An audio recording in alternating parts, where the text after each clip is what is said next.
Salut les Anacalypsiens, donc aujourd'hui on va faire les pronostics de Battleground. Voilà, donc j'en profite là d'avoir regardé NXT juste avant et d'avoir fait la vidéo sur NXT, donc comme ça mes souvenirs sont hyper frais et ça peut me permettre du coup de faire ce match, enfin ce pronostic de Battleground. Surtout que pour faire les pronostics comment ça s'appelle, de Night of Champions, je préfère avoir tous les éléments, donc voir les reviews de SmackDown. Ce qui est un peu dommage, c'est que du coup, Night of Champions a lieu samedi soir, ce qui fait que mes pronos, bon, ils sortiront samedi dans la journée. Bon, de toute façon, j'aurai pas le temps de voir Night of Champions samedi, mais c'est vrai que pour ceux qui veulent voir mes pronos avant le show, bon, ça risque d'être très très short en termes de temps. Mais voilà, je préfère en général avoir toutes les données, même si là ce sera un peu short. Bref. Du coup, je suis actuellement sur Wikipédia, hein, donc j'ai les 6 matchs, du coup je vais les faire dans l'ordre qui apparaissent sous mes yeux. Voilà, il n'y a pas de, de choses en mode voilà, du plus important au moins important, je les fais dans l'ordre qu'ils apparaissent et puis voilà.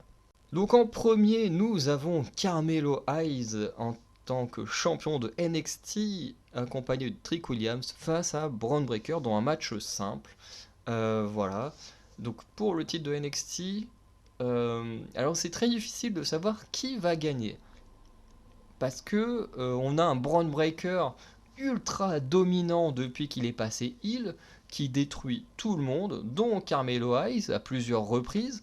Euh, à côté de ça, Carmelo Hayes, en tant que champion, il a quand même fait de bonnes défenses. Voilà, même si à côté de ça, dès qu'il s'est retrouvé face à Braun Breaker, il s'est fait exploser par ce dernier. En fait, c'est très difficile de savoir.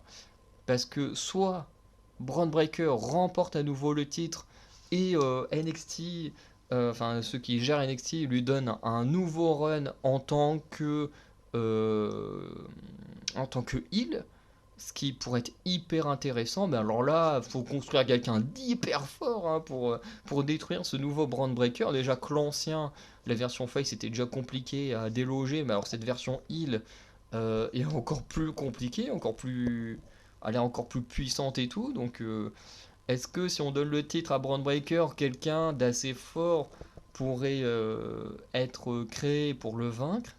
Parce que ouais, il est quand même chaud.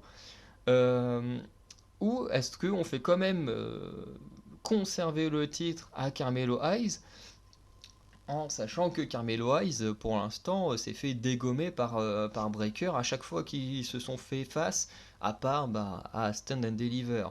Donc c'est compliqué à pronostiquer. Après, il y a quand même Trick Williams qui sera aux abords du ring. Est-ce que petite intervention ne permettrait pas à Carmelo Hayes de conserver? C'est difficile à dire. Euh, je vais donner mon pronostic à Carmelo Hayes.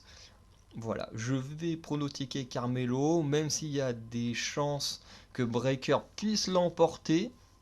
Et j'ai du mal à voir en fait Breaker dans cette forme actuelle perdre. Mais en même temps, je vois pas l'intérêt d'avoir donné le titre à Carmelo Hayes si c'est pour le faire perdre un mois après. Je vois pas trop, enfin ouais, un mois et demi après. Bref, je vois pas trop l'intérêt. Donc je pronostique Carmelo Hayes et on verra bien, même si c'est hyper dur comme match à pronostiquer. Le match suivant, Lyra Valkyria contre Tiffany Stratton, qui combattent pour la finale du tournoi euh, afin de remporter le titre vacant de NXT Women's Championship. Là, c'est un peu plus facile en soi de pronostiquer. Puisque Lyra Valkyria a subi cette semaine une agression par Corajet juste après le match. Du coup, elle est blessée au genou.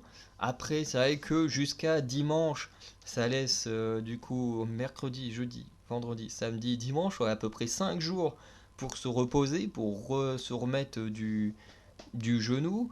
Est-ce que ça suffit réellement pour, pour remporter un match face à Tiffany Stratton, parce que Tiffany Stratton ne s'est pas fait agresser. Elle a remporté son match contre Roxanne, donc elle va très très bien. Donc on se retrouve techniquement à Battleground avec une Tiffany Stratton en pleine forme et une Lyra Valkyria plutôt diminuée après l'agression de Cora Jade.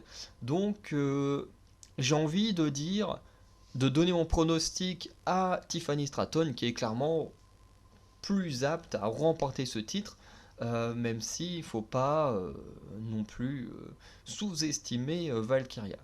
Mais avec une blessure au genou, en sachant que ses finishers qu'elle a utilisés depuis qu'elle est revenue à NXT, soit c'était un saut de la troisième corde, soit un coup de pied retourné, bah, ça rend beaucoup plus difficile le coup de faire ses prises avec un genou diminué.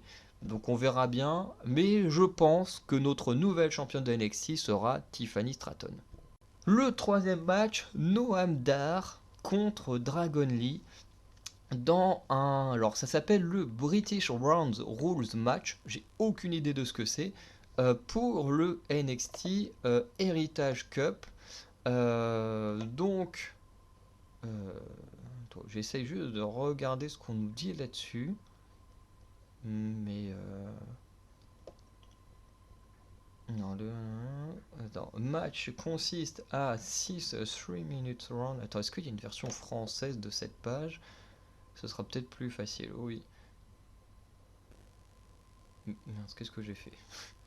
Attendez. Hop. Histoire. British Rounds Rules. Alors, on va voir un peu les règles. Les matchs se déroulent en 6 rounds de 3 minutes avec 20 secondes de pause entre chaque round. Les matchs ont tous des 2 out of 3 falls. Ok, donc.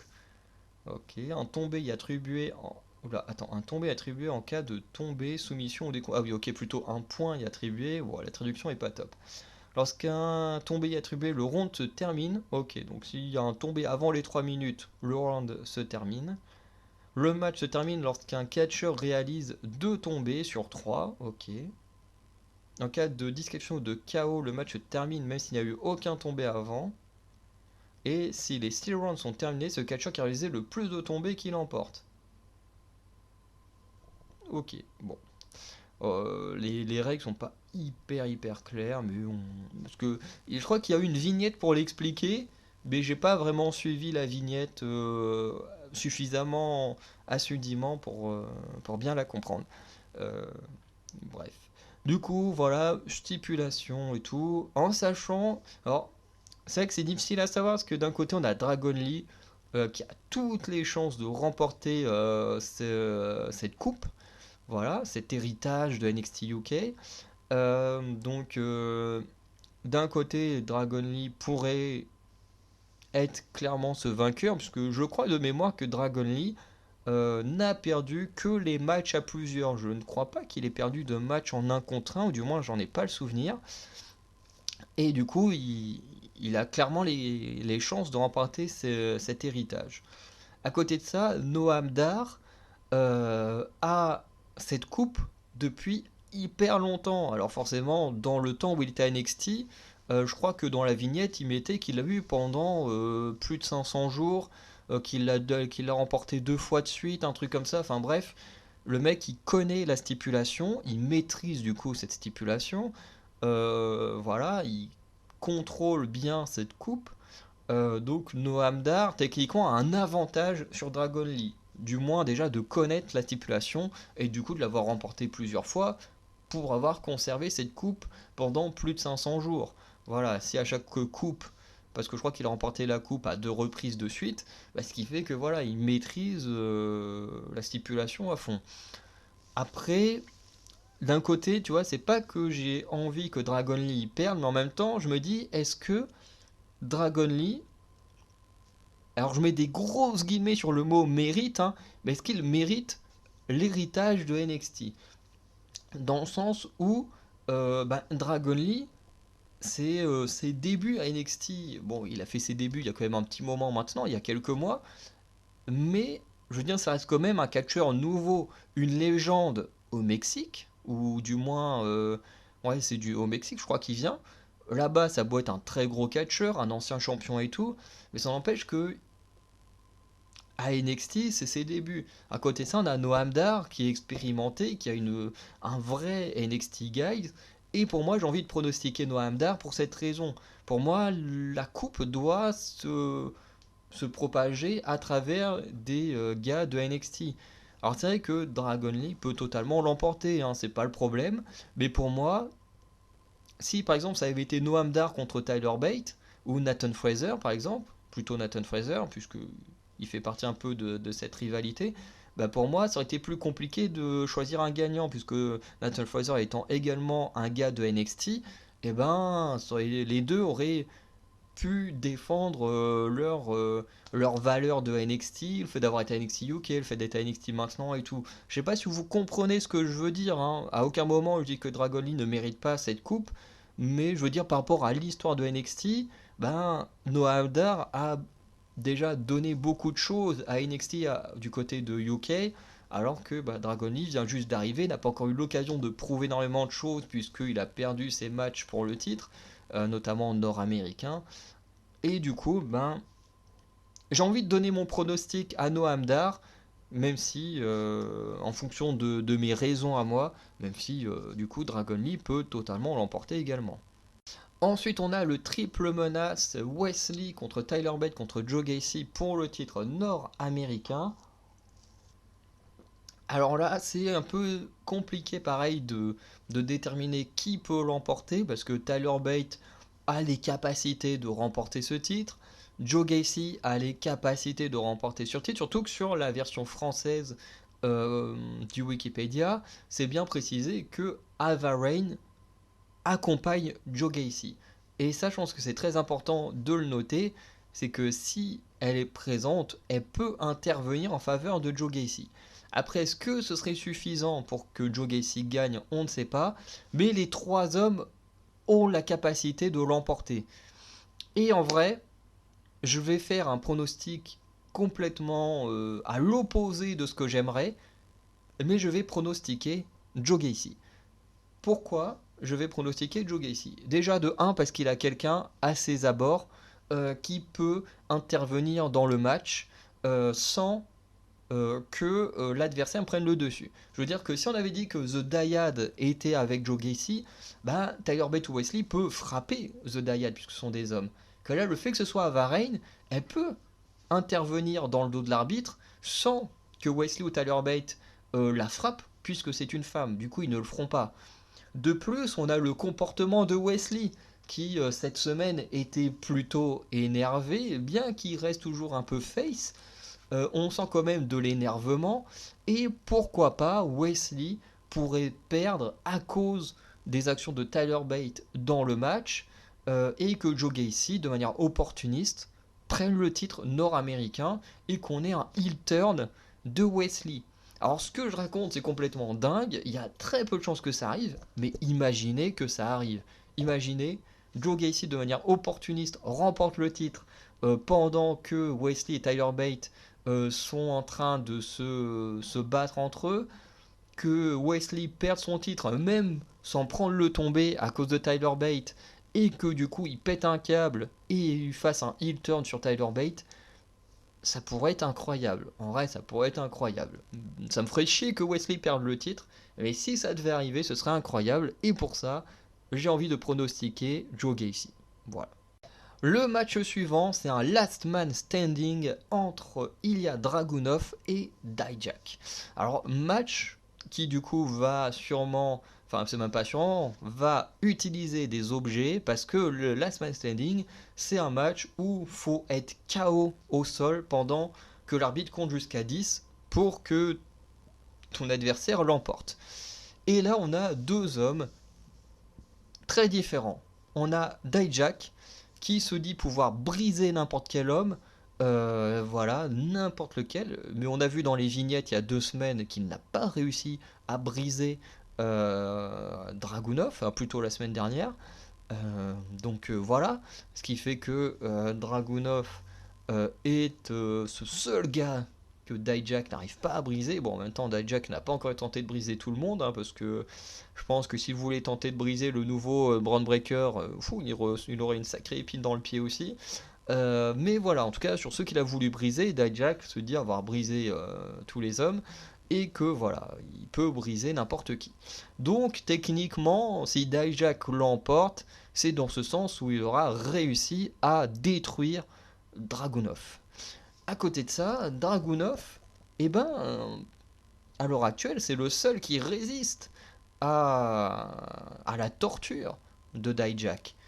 Et pour moi, c'est ce que j'aimerais et ce que je pense qu'il va se passer, c'est que Dragunov va résister à la torture de Dijak, qui va l'exploser à son petit jeu et remporter cette rivalité. Parce qu'il ne faut pas oublier que cette rivalité a débuté parce que Dijak a agressé Dragunov, qu'ensuite il l'a entre guillemets blessé, écarté des rings, qu'ensuite il a enlevé et torturé dans la vignette de la semaine dernière.